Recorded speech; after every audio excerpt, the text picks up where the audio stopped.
Bonjour à tous. Le transport aérien représente par nature une activité à risque. La sécurité des vols est le cœur du métier de transporteur de passagers, car l'accident n'est plus acceptable par l'opinion publique. Le taux d'accident aérien a été divisé par 30 depuis les années 60, notamment en raison de l'évolution technologique des avions et de la prise en compte des facteurs humains.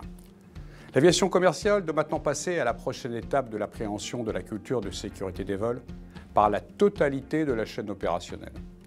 Pour comprendre l'intérêt de la culture de sécurité des vols, il nous faut d'abord définir ce qu'est la sécurité des vols. La sécurité des vols se décompose en 3 étapes. La première, l'identification de risque, puis la mesure de ce risque et comment rendre ce risque acceptable. La première étape est donc d'identifier le risque, c'est le sujet de mon intervention d'aujourd'hui.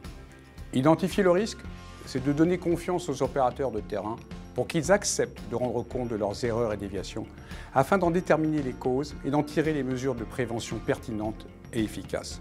L'analyse juste et équitable de l'événement ainsi rapporté a pour objectif la mise en place de la correction en termes de facteurs organisationnels et humains.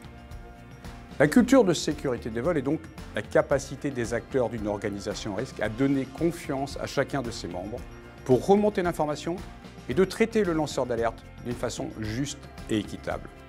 Juste, c'est de prendre en considération l'environnement dans son ensemble pour analyser l'événement et ne pas se concentrer sur le seul opérateur final. Équitable, parce que cela doit concerner tous les acteurs de haut en bas de la chaîne.